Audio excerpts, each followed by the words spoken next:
Have you ever truly felt alone? Not just isolated, but utterly, terrifyingly alone, in a place where silence itself holds a sinister presence.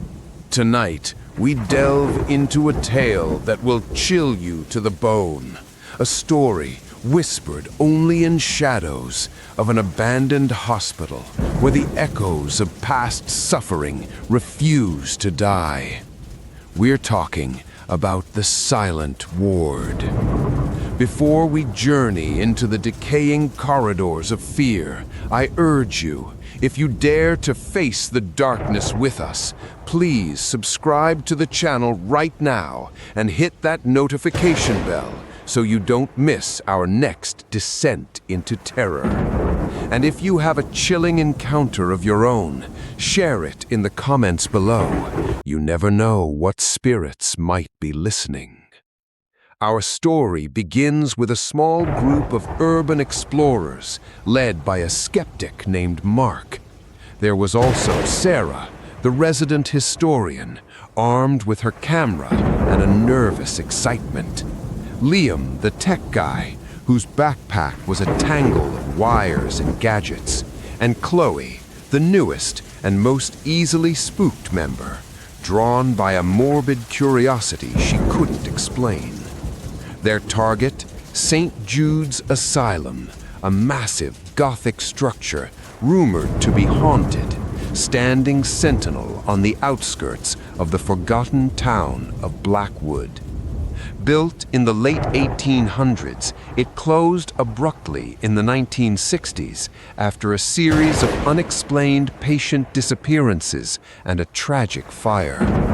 Locals spoke of St. Jude's with a shiver, recounting tales of spectral nurses, phantom screams, and the chilling lullaby of a child no longer living.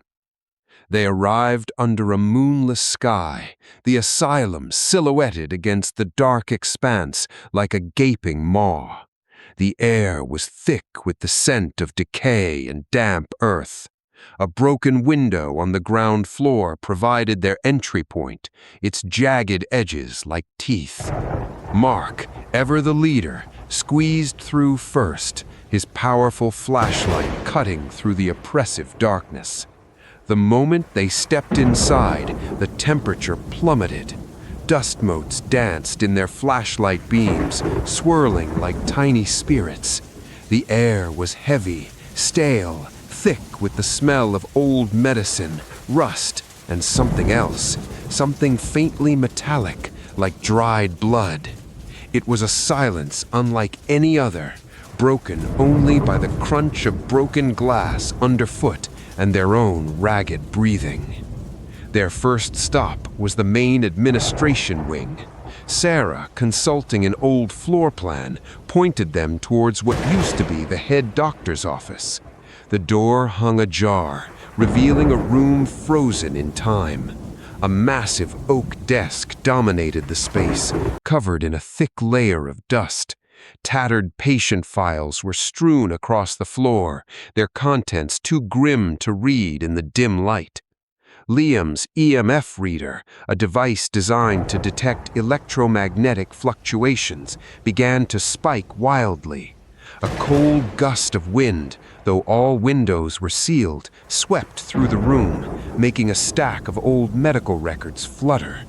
Chloe gasped, convinced she heard a faint whisper, a name being called just beyond the reach of hearing. Mark, rolling his eyes, dismissed it as old building creaks. They moved deeper into the patient wards. Long, desolate corridors stretched into the blackness, lined with rusty bed frames and overturned wheelchairs. Each room was a grim tableau of neglect. The atmosphere here was heavier, imbued with an undeniable sense of pain. Sarah's camera flashed, capturing the haunting stillness. Suddenly, a distant thud echoed from the end of the corridor, like something heavy hitting the floor. Then a low, rhythmic scratching began, coming from behind one of the closed-off rooms. Liam's EMF reader went into a frenzy, beeping frantically.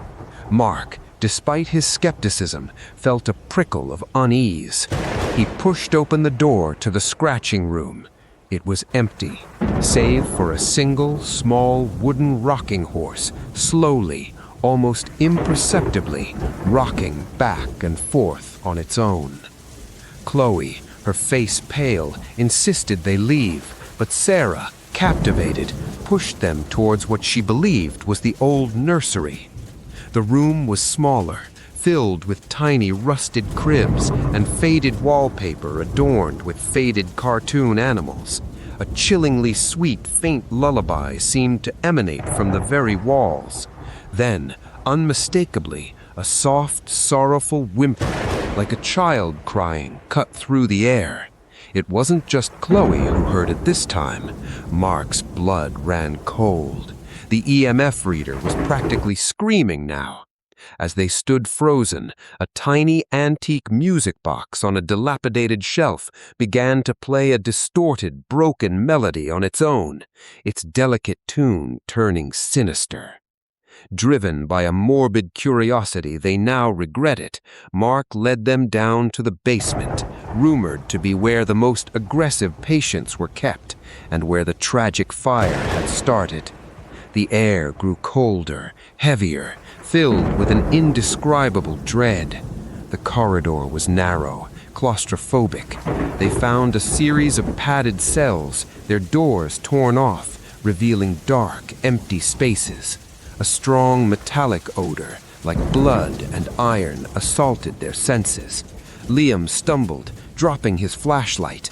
In the sudden darkness, Chloe let out a blood-curdling scream.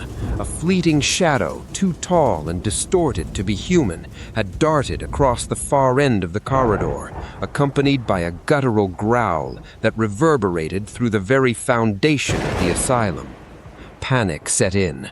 "Run!" Mark yelled, his skepticism finally shattered. They scrambled back up the stairs, their flashlights dancing wildly. The asylum seemed to come alive around them. Doors slammed shut, footsteps echoed behind them, faster than their own. Faint whispers turned into guttural snarls, growing closer. Chloe tripped, crying out as something unseen brushed past her leg. Liam, in a desperate attempt, threw one of his devices behind them, hoping to distract whatever was chasing them. They could feel a cold breath on their necks, hear the ragged breathing of an unseen entity right behind them. They burst into another ward, but the main exit was blocked by a pile of rubble that hadn't been there before. They were trapped. The air pulsed with malevolence. Sarah's camera began taking photos on its own, each flash revealing horrifying distortions in the empty space, shadowy figures lurking just beyond perception. Liam's EMF reader exploded in his hand, wires sparking. Mark, desperate, tried to find another way out, but every door was sealed, every window barred. The temperature dropped so severely their breath fogged in the air, and they could hear the whispers of countless voices surrounding them, menacing and accusatory. In the center of the ward, where 4 rusty beds met, a figure began to materialize. It was a gaunt, skeletal form, draped in what looked like a faded nurse's uniform, but twisted and torn. Its eyes were hollow pits of darkness, and its mouth stretched into a silent, agonizing scream. A blood-curdling shriek, not from Chloe this time, but from the entity itself, tore through the silence, deafening them. The very walls seemed to bleed shadows. The figure lunged forward, its long, bony fingers reaching for Chloe, who collapsed in terror. Mark, in a primal surge of adrenaline, shoved Chloe out of the way, taking the brunt of the icy, corrosive touch. With renewed terror, they found a small, hidden service exit they had missed before. Scrambling through it, they burst out into the pre-dawn light, gasping for air, their lungs burning.